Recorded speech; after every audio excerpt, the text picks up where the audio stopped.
4 PM news network में दोस्तों आपका स्वागत है। मैं हूं आपके साथ राशिद ज़हीर। अमित शाह के एक बयान से इतना हंगामा कट गया है कि खाली वो आप संसद के अंदर नहीं, देश के अलग अलग हिस्सों में विपक्ष ने जिस प्रकार से अमित शाह के उस बयान का खंडन किया, उस बात को लेकर के नाराज़गी जाहिर की। जानते हैं क्या हो रहा है उससे? आपको लग ये रहा होगा कि हिंदुत्व की राजनीति के चलते आरएसएस और भारतीय जनता पार्टी ने जो हिंदुइज्म या हिंदुत्व का समाज बनाया था वो छिन भिन हो रहा है। ऐसा नहीं है, छिन भिन खाली वो नहीं हो रहा है, कुछ और भी हो रहा है। देखिए, लोगों की याददाश्त बड़ी कमज़ोर होती है। इससे बड़े बड़े आक्रमण हुए हैं लेकिन भूल जाते हैं, लोग भूल जाते हैं।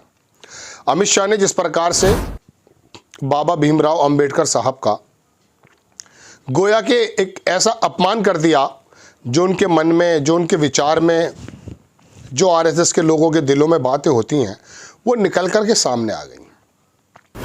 अब एक तरफ वो जो एजेंडा चलाते हैं कि देश में 80 और 20 की लड़ाई, 85 और 15 की लड़ाई उनको लड़नी है, उसमें कहीं ना कहीं एक डेंट लग गया है। और अच्छी बात यह है कि कमज़ोर सा विपक्ष नज़र आने वाला राहुल गांधी या कांग्रेस की अगुवाई में थोड़ा मजबूत है।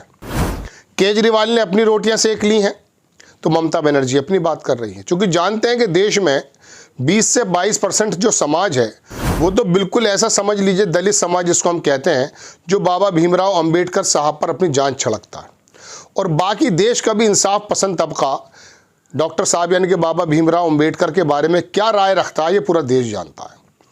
लेकिन खाली नुकसान ये नहीं हुआ है कि उनके हिंदुत्व का एक पाया गिरने को तैयार है, या विपक्ष उनके इस हिंदुत्व के एजेंडे का एक पैर खींच करके ले जाएगा। ऐसा नहीं है, खाली ये बात नहीं है, एक नुकसान और भी है। मैं अगर पीएम नहीं तो तुम भी सीएम नहीं। मैं किस तरफ बात करने जा रहा हूं वो आपको बताना चाहता हूं। उत्तर प्रदेश में 2024 में जो मार लगी भारतीय जनता पार्टी को, 29 सीटें नुकसान में आ गए। कहाँ तो 62-64 को 74 और 72 करने को तैयार थे, कहाँ 62-64 से घट करके नीचे आ गए। और कांग्रेस और अखिलेश यादव ने पीडीए का नारा लगाकर संविधान के बारे में जो बात इन लोगों का विचार है उसको बता करके जब उत्तर प्रदेश के दलितों को ये समझा दिया था कि दरअसल आपके खिलाफ, आपकी किताब के खिलाफ, हमारे खिलाफ, हमारी किताब के खिलाफ, संविधान के खिलाफ ये लोग हैं, तो उत्तर प्रदेश के दलितों ने भारतीय जनता पार्टी को छोड़ करके, समझ लीजिए जो मैं आपसे कह रहा हूं, पीडीए को वोट दे दिया था। ऊपर से अखिलेश यादव ने अपनी समझदारी का सबूत देते हुए 5 यादव, 5 मुस्लिम और 4 यादव को टिकट दिया। यादव और मुस्लिम को टिकट ही नहीं दिया, चूंकि यादवों को का ही डर दिखा के पूरब में भारतीय जनता पार्टी दलितों को इकट्ठा करती है।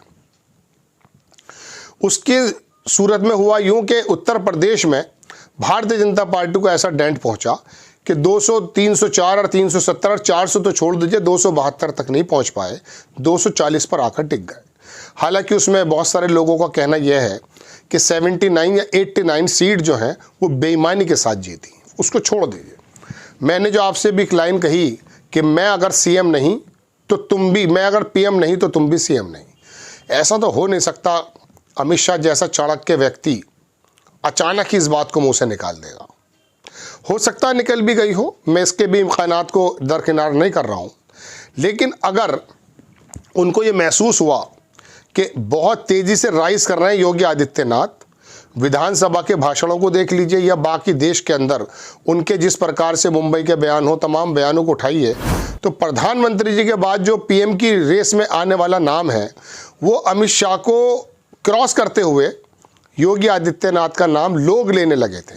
हालांकि योगी आदित्यनाथ ने कभी नहीं कहा है, ना उन्होंने राष्ट्रीय पटल या अंतर्राष्ट्रीय पटल पर छाने की ज़्यादा कोशिश भी की है, लेकिन फिर भी उनकी परफॉर्मेंस को देश का एक तबका जो थोड़ा सा कह सकते हैं कि इंतहा पसंद है, या कोई ऐसा मान चलिए कि दक्षिण पंथ को ज़्यादा पसंद करता है, वो योगी आदित्यनाथ को थोड़ा पसंद करता है, इसमें कोई दो राय नहीं है। और लॉ एंड ऑर्डर के बारे में उन्होंने जिस प्रकार से विशेष समुदाय के पेच कस दिए हैं उससे भी एक वर्ग खुश होता है। बहुत बड़ा वर्ग नहीं है, छोटा ही है, लेकिन खुश होता है। तो ऐसे समय में तीसरी बार 2027 में चुनाव होने वाले हैं योगी आदित्यनाथ की अगुवाई में। दलितों का यह तबका अमित शाह के इस बयान से अगर मिसाल के तौर पे उत्तर प्रदेश में सबसे ज़्यादा छिटक जाता है तो पहली कुर्सी दांव पर लग गई सीएम की, मुख्यमंत्री योगी आदित्यनाथ की। चूँकि अमित शाह अगर इस बारे में भी ये सोच करके उन्होंने ये बयान दे दिया हो, चूँकि अंदर की कुंठा तो निकल आई होगी, ऐसा लोगों का कहना है कि अंबेडकर अंबेडकर अंबेडकर अंबेडकर अंबेडकर करते रहते हैं। एक या दो बार कह सकते थे, 6 मरतबा अंबेडकर जी का नाम लिया, और उसके बाद इतना नाम अगर लेते तो भगवान का नाम लेते तो स्वर्ग मिल जाता। बात यह है, दुनिया को स्वर्ग बनाने के लिए, दलित कमज़ोर और पिछड़े लोगों को स्वर्ग बनाने के लिए जो अंबेडकर ने काम किया है वो भगवान से कम थोड़ी ना था। हिंदुइज्म के मानने वाले लोगों का तो काम यही होता है कि अगर कोई चमत्कार दिखाता, वो कहते हैं ये देवी शक्ति है, इसके अंदर भगवान वास करते हैं, तो उसी की पूजा करने लगते हैं। यही तो एक मामला है। अंबेडकर जी ने अगर इंसानियत के लिए बेहतरीन काम किए तो गोया के भगवान उनके अंदर आ गए, और उनके जितने भी अच्छे काम थे वो भगवान रूपी काम थे। तो उनका अगर वो नाम ले रहे हैं तो क्या दिक्कत है? बहुत सारे चेहरों का नाम लिया जाता है, कभी नदी का, कभी सितारे का, कभी सूरज का, कभी चांद का, हर चीज़ का, तो पीपल का, है ना, हर चीज़, गाय का। तो अगर अंबेडकर जी का नाम ले रहे हैं वो, बहरहाल मैं अपनी बात पर आता हूँ। तो दोस्तों, हुआ यूँ है कि पीएम बनने के जो रास्ता या ख्याल मोदी जी के बाद अगर कोई भारतीय जनता पार्टी में देखता है तो उसके बारे में कहा जाता कि अमित शाह उसका नाम है। अब अमित शाह जी ने तो कुछ ऐसा डेंट मार दिया जाने अनजाने में कि खुद तो गए सनम, तुमको भी ले डूबेंगे। उत्तर प्रदेश में चुनाव ताज़े 1-1.5 साल के बाद हैं, 2027 में हो जाएंगे। ये 2025 शुरू होने वाला, 2027 की शुरुआत में गालिबन चुनाव हो जाएंगे। 1.5 साल का, 1.25 साल का समय ज़्यादा लंबा नहीं है, लेकिन फिर भी लंबा है। अगर कांग्रेस ने, अखिलेश यादव ने, विपक्ष के लोगों ने इस मुद्दे को इस प्रकार से भुनाए रखा बीच बीच में, तो उत्तर प्रदेश का दलित सबसे पहले जो सज़ा देने जा रहा है वो भारतीय जनता पार्टी को देने जा रहा है, जिसका फलस्वरूप ये होगा कि योगी आदित्यनाथ सीएम नहीं बन पाएंगे। अगर योगी आदित्यनाथ की परफॉर्मेंस की वजह से अमित शाह के पीएम बनने के रास्ते में कहीं कोई दिक्कत आ रही थी, तो अमित शाह जी ने ये काम कर दिया है कि अब आप भी सीएम नहीं बन पाएंगे। मैं दलितों का एक बड़ा जंक जो भारतीय जनता पार्टी को मिलता है उसको अलग ही करे दे रहा हूँ।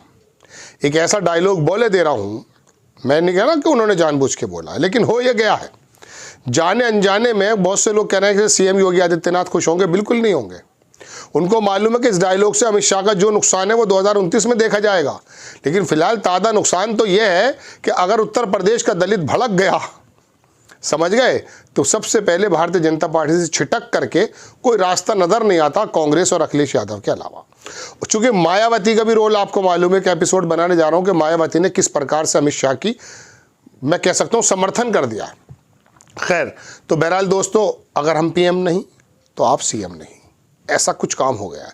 बाकी लड़ाइयाँ तो सब चल रही हैं, कुछ सुना सांसदों के चोट आ गई है, कांग्रेस आई ने धम मचा कर डाल दिया है, राज्यसभा, लोकसभा और पूरे देश के अंदर इस मुद्दे को बताया जा रहा, और माफ़ी भी मांगनी पड़ रही है, और प्रधानमंत्री जी भी आ गए, वो सब आ गए। लेकिन एक नुकसान की तरफ नज़र आप ये भी डाल लीजिए कि उत्तर प्रदेश का 20-21% दलित अगर छिटक जाता है, पूरी तरीके से छिटक गया था वो, तो 2027 का चुनाव भी योगी आदित्यनाथ के लिए मुश्किल होने जा रहा है। आपको खबर कैसी लगी, अपनी राय कमेंट्स बॉक्स में ज़रूर दीजिएगा। चैनल को सब्सक्राइब कीजिएगा, शेयर कीजिएगा। नेक्स्ट टाइम मैं किसी खबर के साथ हाजिर होता हूँ। जय हिंद।